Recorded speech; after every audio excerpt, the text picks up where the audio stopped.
our study in the book of Nehemiah today, so hopefully you know where Nehemiah is now. I'm going to read from chapter 13. And there's not too many names, so it shouldn't be too bad. So Nehemiah chapter 13, starting at the first verse. On that day, the book of Moses was read aloud in the hearing of the people, and there it was found written that no Ammonite or Moabite should ever be admitted into the assembly of God, because they had not met the Israelites with food and water, but had hired Balaam to call a curse down on them. Our God, however, turned the curse into a blessing. When the people heard this law, they excluded from Israel all who were of foreign descent. Before this, Eliashib the priest had been put in charge of the storerooms of the house of our God. He was closely associated with Tobiah, and he had provided him with a large room, formerly used to store the grain offerings and incense and temple articles, and also the tithes of grain, new wine and olive oil prescribed for the Levites, musicians and gatekeepers, as well as the contributions for the priests. But while all this was going on, I was not in Jerusalem. For in the 32nd year of Artaxerxes, king of Babylon, I had returned to the king. Some time later, I asked his permission and came back to Jerusalem. Here I learned about the evil thing Eliashib had done in providing Tobiah a room in the courts of the house of God. I was greatly displeased and threw all Tobiah's household goods out of the room.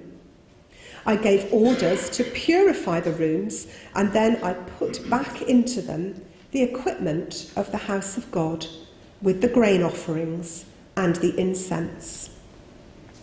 I also learned that the portions assigned to the Levites had not been given to them, and that all the Levites and musicians responsible for the service had gone back to their own fields. So I rebuked the officials and asked them, "Why is the house of God neglected?" Then I called them together and stationed them at their posts.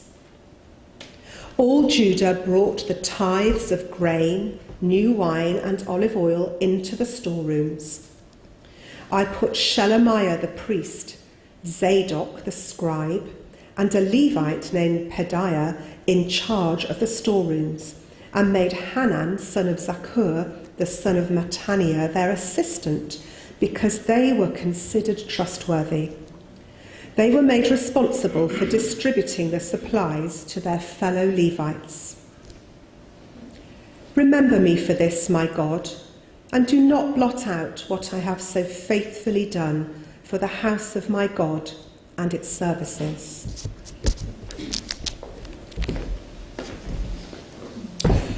Thank you. We talked a bit last week about books, favourite books, and I asked some of you to call out what your favourite books are, and a couple of novels were suggested. And one of the great things about a good novel, that I appreciate at least, is the great storyline. The storyline that kind of is carefully developed throughout the novel. And I especially love it when, after all the build-up and all the drama and all the twists and turns, when everything seems likely to fail and everything collapse and our hero go off with his tail between his legs, well, there's a dramatic turn of events and it all comes well. As we headed towards the end of Nehemiah's last week, the reading that we had last week, the narrative seemed to have been going so well.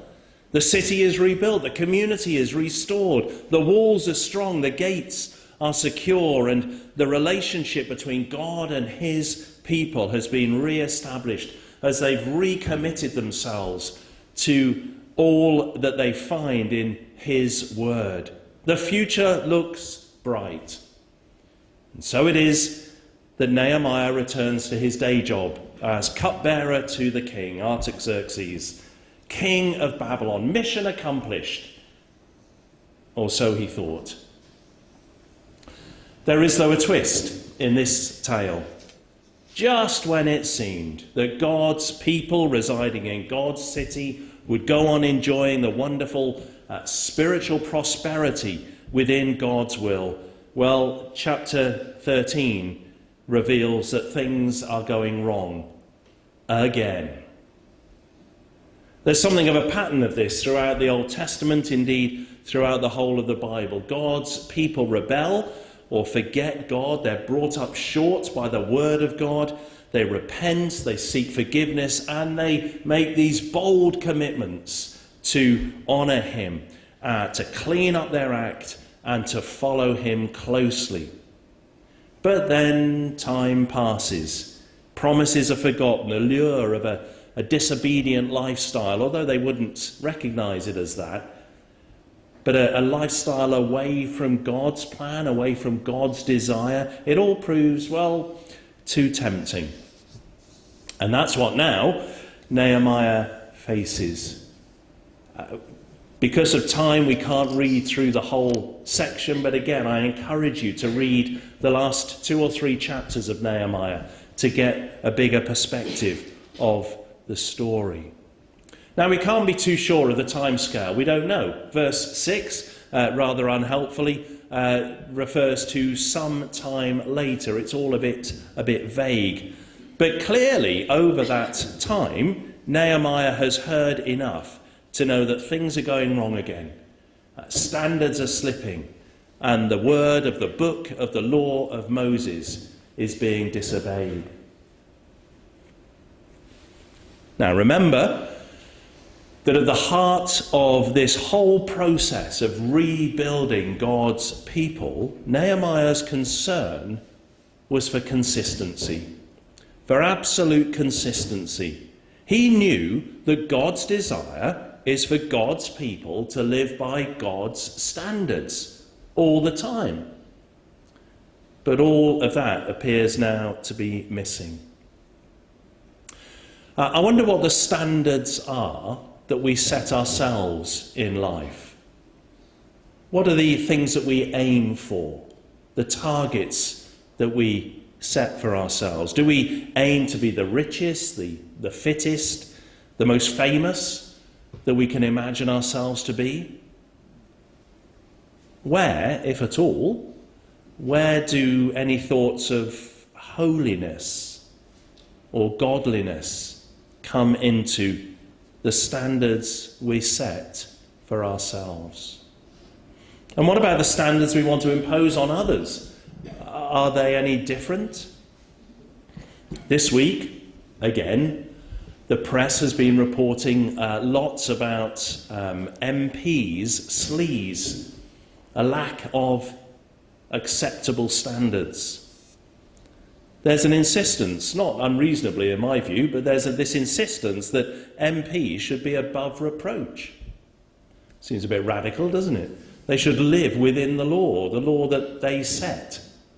That doesn't seem unreasonable. And it may be then that we join in with these expressions of tabloid disgust or even anger because of the shoddy and dodgy approaches that we read of being made to evade decency. And from those emotions, perhaps, we can gain a kind of something of the sense of anger that kind of is jumping out of Nehemiah's reaction to all that he sees around him now. But just before we look at how he confronts this, we do well to pause and ask ourselves whether the standards we want to impose upon, say, our MPs or others are the same that we would impose on ourselves. Just in a moment's silence, is there something God wants to point out to us, about us?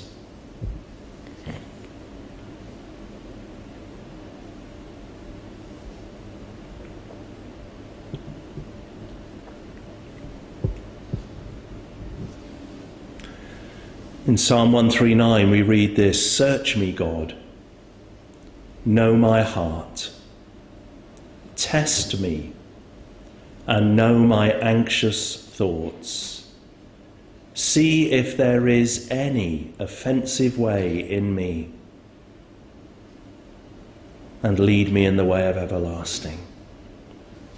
Dare we pray that? Lord, is there any offensive way in me?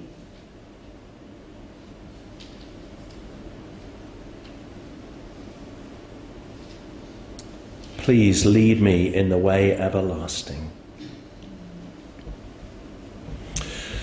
Well, as Nehemiah returns to God's city, the full aspect, the full reality of the dilemma he's heard about strikes home in ways that we sadly see repeated throughout biblical narrative and indeed into our own age. Glance back, if you've got your Bibles, glance back to chapter 9 and verse 26. The Israelites have confessed their sins. They've been singing their songs of praises. They've been declaring how much they love God and his glorious name. And then in verse 26, this is thinking back over the history as they've been praising. They acknowledge this about their forefathers. But they were disobedient and rebelled against you. They turned their backs on your law. They killed your prophets who had warned them in order to turn them back to you. They committed awful blasphemies. So you delivered them into the hands of their enemies who opposed them. But when they were oppressed, they cried out to you. From heaven you heard them, and in your great compassion you gave them deliverers who rescued them from the hands of their enemies. But as soon as they were at rest, they again did what was evil in your sight. Then you abandoned them to the hand, and so on, and so on.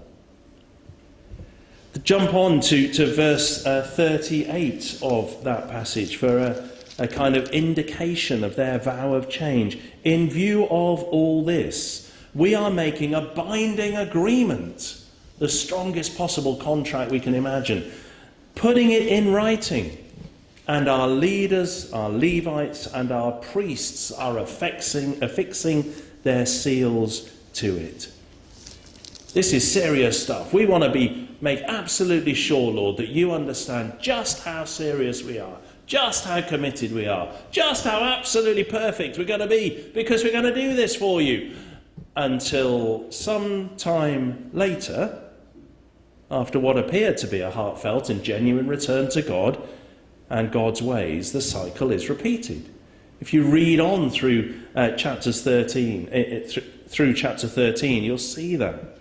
The temptations of a world unwilling to engage with God's high standards becomes, too much. And it all goes horribly wrong. And if you read through the kind of specific examples that are mentioned in chapter 13, and the promises, the direct promises and agreements God's people had previously made in chapter 10, you'll see very close correlation. The people have made specific promises in chapter 10, and then by chapter 13, sometime later, it's exactly those instances, those examples that seem to be going wrong. A whole host of ways in which God's people blatantly break the covenantal calling to be different and to show the difference that God makes to us. Now, for our eyes today, as these examples are unpacked very clearly, we might query. Are these really serious enough to get so upset, Lord? But whatever the detail, whatever the confusion that may cause us, they illustrate how easily we all find it to make a vow to God, but then slip back into compromise.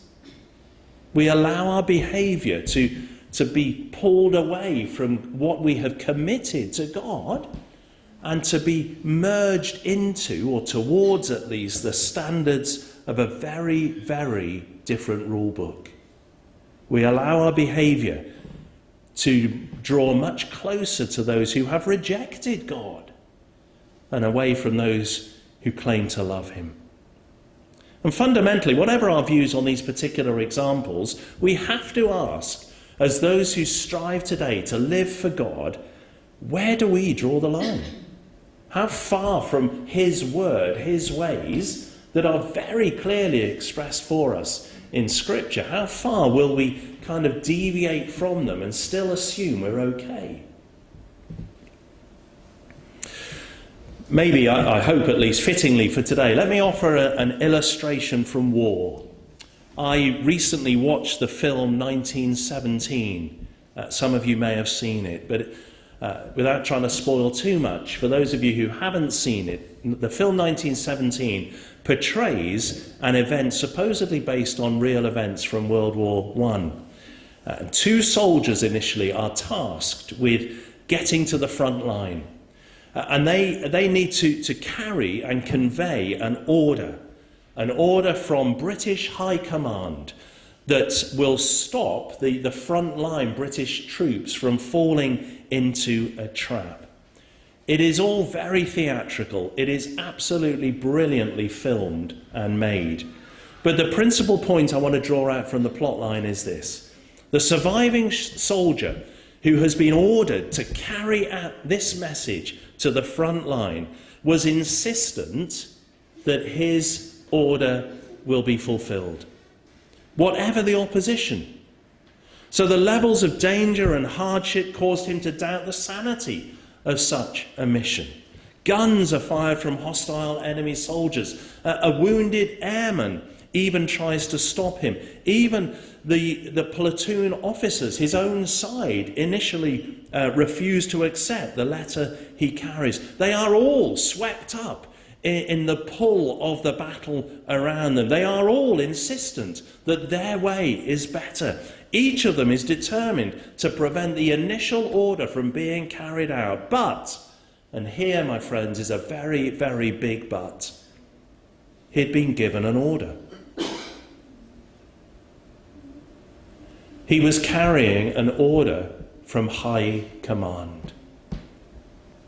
He'd given his word. He'd entered into this sort of covenant agreement. He'd pledged his determination to obey that order or die in the attempt.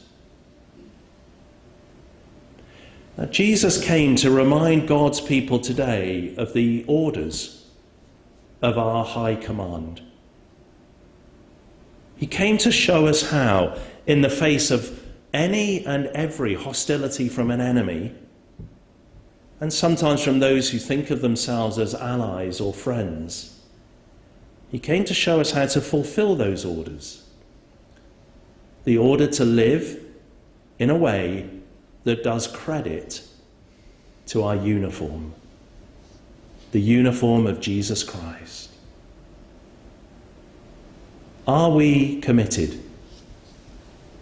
Are we committed to carry out those orders despite whatever enemy action or ungodly activity of our culture? The primary task of God's people in Nehemiah's day and of those who want to wear the uniform of Jesus today is to heed God's word and to live for it. We're to receive and heed God's word, and we're to live it out. Through persistent and consistent discipleship, we're called to live lives of godly integrity. We're called to demonstrate to everybody who watches that we follow a higher calling in the face of a hostile world. So let me ask me, when people look at us, at our business affairs, at our TV or PC viewing, how we spend our money, how we spend our time, how we speak to and about other people, what do they see? And when people hear us talk, when they hear the promises we make, when they hear us express the anxieties we have, when they hear the emotions that are not just heard but easily seen in our voices, what do they hear? And when people bump into us in those unexpected and ill-prepared moments, when we're at the end of our tether, what do they witness of the reality of a God who calls his people to live differently? To live differently from them and the world's standards. Now, way back in God's word, in the book of Leviticus, God asks Moses to pass on to the entire assembly of his people an instruction. He says this: be holy. Be holy, because I, the Lord your God, am holy. 1 Peter reminds us that those who have come to God through Jesus Christ are a holy nation. How seriously do we today take the call to live holy lives? One time, Nailsy Butcher, now better known as an evangelist, Simon Ponsonby, tells us this: holiness is doing the will of God. Holiness is willing what he wills, subsuming our will in his. Holiness is consulting God for his will and living it. This is the calling of a holy nation, of God's people, and that calling includes us. And many present-day expressions of Christian hope for revival imagine that it will be instantaneous. Lord, bring revival, and could you bring it by 10 o'clock, please?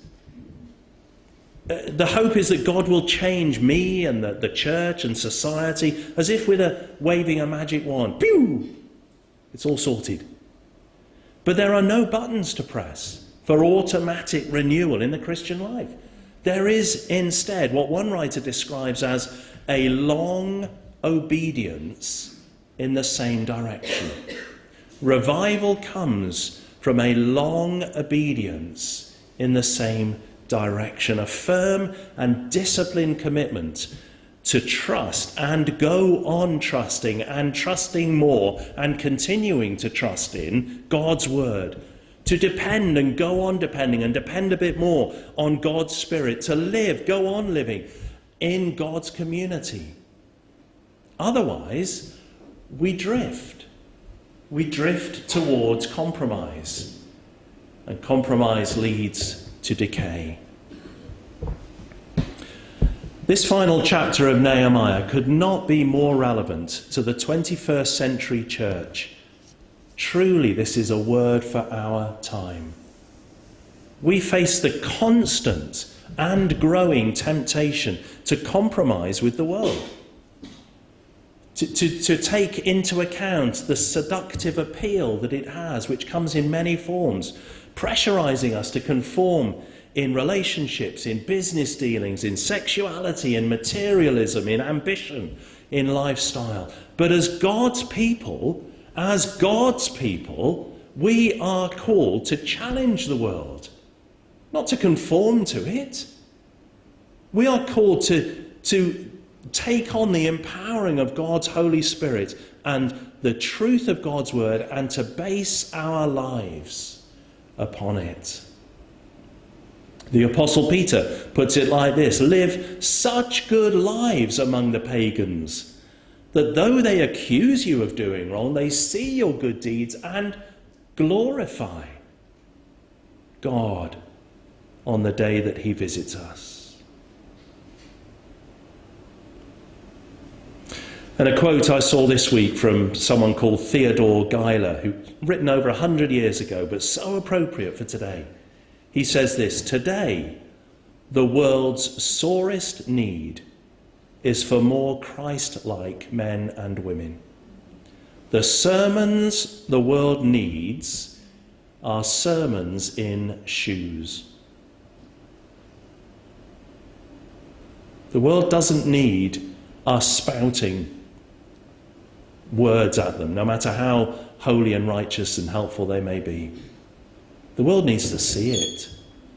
The world needs to see us living out this glorious word. And that's Nehemiah's focus. He was rebuilding the temple as a foundation for how the community of God's people needed to be rebuilt, along the lines of the original architect's plans, the high command. And the desperate, crying need for today is that the church of God arise and show to a needy world that God's way needs to be re-established. God's word needs to be honoured. God's name needs to be glorified, lifted high in the ways that we live and act and be. What does that look like today? What would it look like for us to have higher standards than others? For us to be in the world, but not of the world? The Church of God, which includes you and I, is called to be constantly vigilant, constantly living under the authority of Scripture, constantly seeking the Spirit's help in our commitment to obey. So, friends, as disciples of Christ, let me make clear that we are called to live lives with utter devotion. Devotion to the Lord as a distinctive community, bearing his name. Whatever the opposition, we're to be a distinctive community bearing his name until we reach our ultimate destiny as his people. Can we do that? Will we do that?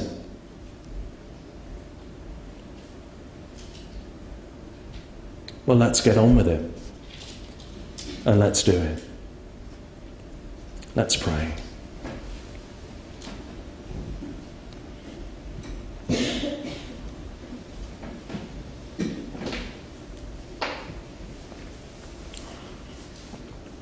Father, would you help us? During the rest of this day, would you make clear if there is any offensive way in us that needs to be resolved and put right?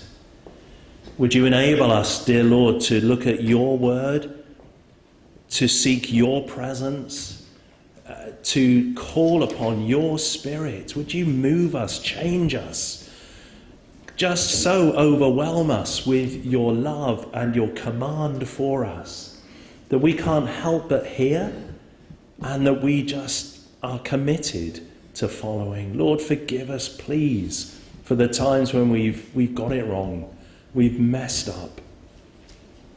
But would you help us, Lord, to call upon your gracious and wonderful word and love, and to recommit ourselves to your way. But Lord, for tomorrow and the next day and the weeks and months that are coming, help us to follow out your orders. Help us to be your people. Help us to be the hands and feet, the sermon in shoes that go out into the world that you've placed us in and proclaim the reality, the glorious reality of a wonderful God. Lord, we love you. We love you, and we just want to show that love to others. Please help us. Take these feeble lives, Lord, and help us to live for you. Amen.